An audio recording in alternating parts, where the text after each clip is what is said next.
पंथातले अत्यंत प्रसिद्ध असे कीर्तनकार आमच्या सगळ्याच तरुणांसाठी एकदम आदर्शवत ज्यांचं वक्तृत्व आहे आणि सर्वज्ञ श्री चक्रधर स्वामींचा वसा वारसा संपूर्ण महाराष्ट्रभर कीर्तनाच्या माध्यमातून अभंगांच्या माध्यमातून या विचारांचा जागर करत असतात असे आदरणीय श्रद्धेय परमपूजनीय महंत श्री खंदारकर बाबांना मी विनंती करतो की आपण या सभेला प्रबोधित करावं, आपण आपले विचार व्यक्त करावेत। बाबांच्या विचारांचं जोरदार टाळ्यांनी आपण स्वागत करूया।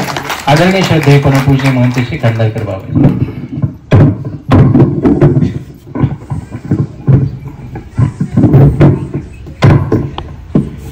श्री कृष्णाय यदुनायका जगदीशा श्री दत्तात्री सुता श्री द्वारावतिकार चिद्रुपवरा श्री गुंडमाच्युता श्री चक्रेश परात्परा भवहरा योगेश्वरा स्वामिया साष्टांगी नितनम्र वंदनासे श्री पंचकृष्णासया सर्वज्ञ श्री चक्रधर स्वामी। सर्वज्ञ श्री चक्रधर प्रभूंच्या चरण स्पर्शाने पवित्र झालेलं लासूर हे ठिकाण आणि हे तीर्थस्थान आणि या तीर्थस्थानाचा 755वा पदस्पर्श पावन दिन या निमित्ताने आपण एकत्र जमलेलो आहोत। या ठिकाणी ध्वजारोहण माझ्या हस्ते झाल्यामुळे झेंड्याच्या संदर्भाने मी विचार मांडणार आहे। भारत देशाचा तिरंगा झेंडा डौलाने जो फडकताना आपण बघत आहात, तर तो डौलाने तेव्हा फडकतोय की भारताला स्वातंत्र्य मिळण्यासाठी अनेकांनी प्राणाची आहुती दिली, बलिदान दिलेलं आहे। तो त्याशिवाय डौलाने फडकत नाही। आपण सुखा समाधानाने राहत आहोत ना, त्या पाठीमागे अनेकांचं फार मोठं बलिदान आहे। आणि अशा या डोलाने फडकणाऱ्या तिरंगी झेंडा असणाऱ्या आपल्या भारत देशामध्ये विविध संप्रदाय आहेत आणि त्या विविध संप्रदायाचे जे काही झेंडे आहेत ते झेंड्यांचे आकार आणि तो रंग आपल्याला वेगवेगळा बघायला मिळतो। मानव पंथ जो आहे, मानव पंथाचा झेंडा हा पांढऱ्या रंगाचा दिसतोय, त्याच्यावरती चक्र आपल्याला बघायला मिळतंय। वारकरी संप्रदायाचा भगवा झेंडा आहे। विविध संप्रदायांचे त्याचे आकार आणि त्याचे रंग वेगवेगळे आहेत आणि तसं पाहिलं तर मानव संप्रदाय हा हिंदू धर्माच्या अंतर्गतच आहे। मग काही मंडळी विचारतात की बाबा जर मग हिंदू संप्रदायाच्या अंतर्गत मानव संप्रदाय आहे तर पांढरा रंग का? तर त्याचं कारण असं आहे की पांढरा रंग म्हणजे अहिंसेचं, शांततेचं आणि समतेचं प्रतीक आहे।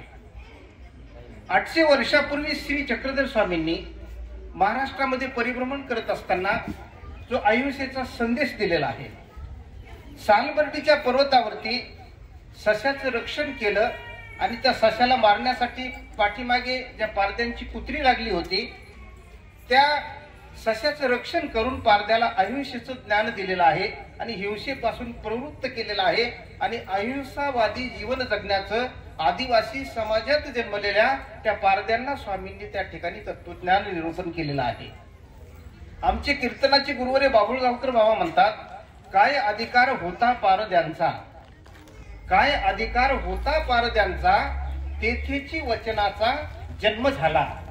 पहिलं वचन श्री चक्रधर स्वामींनी निरूपण केलेलं आहे ते कुठे, तर ते सालबर्डीच्या पर्वतावरती अमरावती जिल्ह्यामध्ये त्या सातपुडा पर्वतावरती। आणि त्यात सांगायचं म्हणजे की ते पहिलं सूत्र त्या ठिकाणी निरूपण केलं। अधिकारी जर कोण असतील, विद्यार्थी जर कोण असतील तर ते म्हणजे आदिवासी समाजातील पारधी, ज्यांना पुण्य कळत नाही, ज्यांना पाप कळत नाही, ज्यांना धर्म कळत नाही, ज्यांना अधर्मही कळत नाही आणि ज्यांना देवही कळत नाही, आपण कोण आहोत हेही कळत नाही।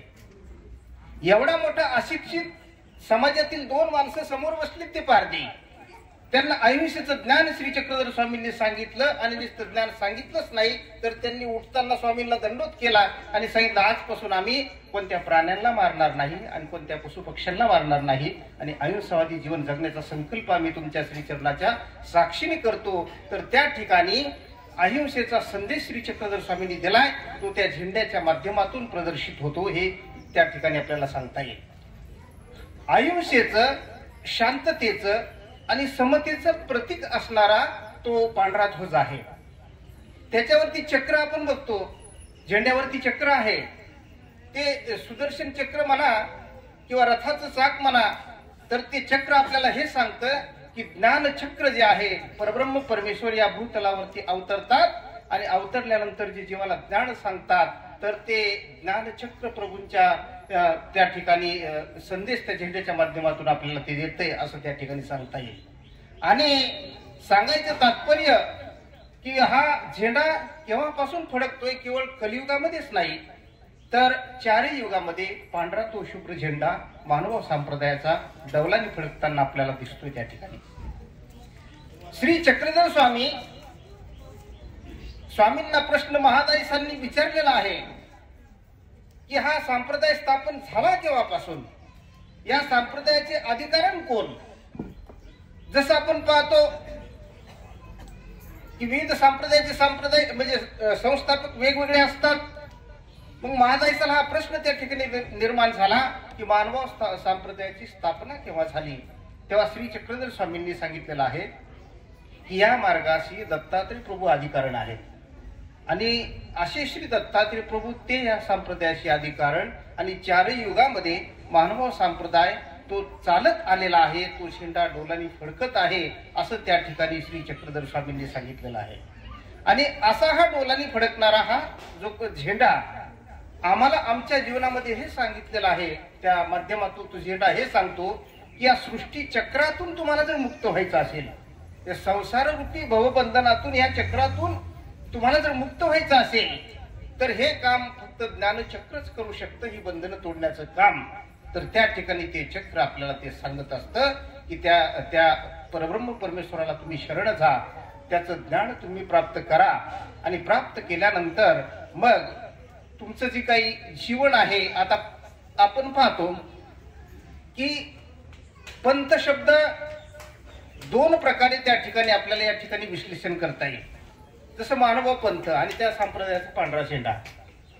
पंथ शब्दातून दोन अर्थ या ठिकाणी सांगता येतील. पंथ शब्द म्हणजे मानव म्हणजे प्रत्येक संप्रदाय वाचक तो शब्द, मानव संप्रदाय, वारकरी संप्रदाय, जैन संप्रदाय, पंथ असं आपण जे म्हणतो.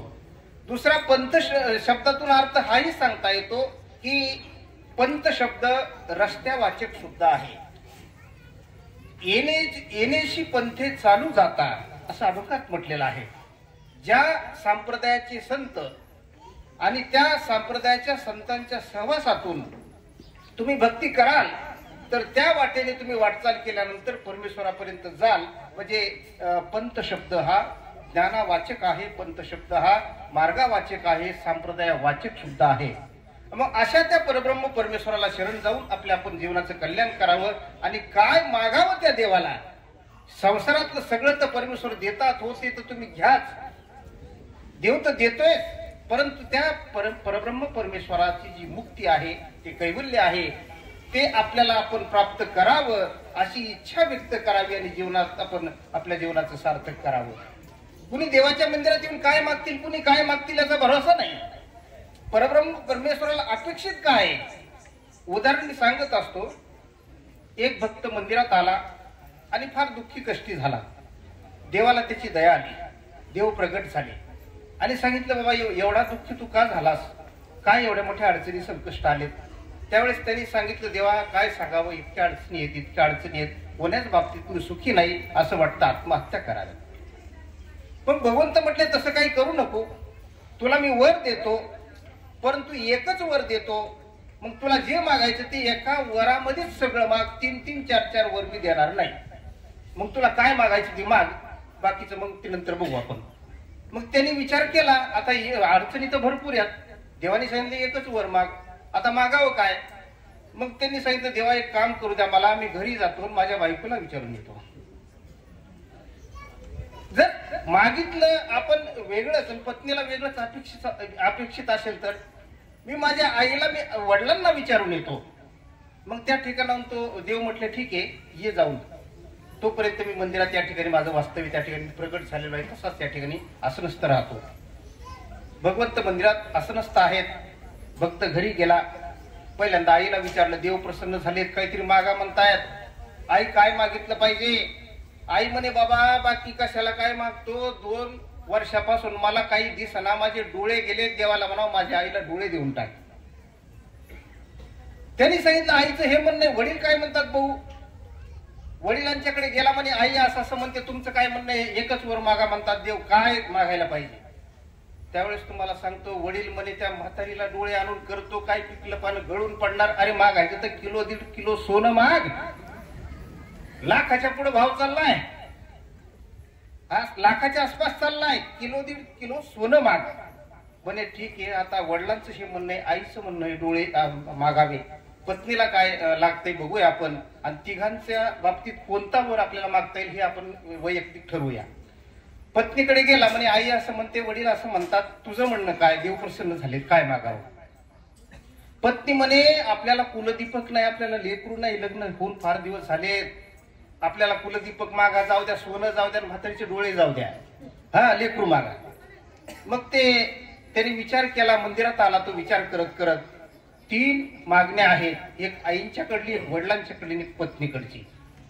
मग देवाकडे आला ना, असा हा चतुर मागणारा होता. देवाला सांगितलं, देवा मला वर एकच द्या, 3 नका देऊ, पण वर असा द्या. म्हणजे कसा द्या?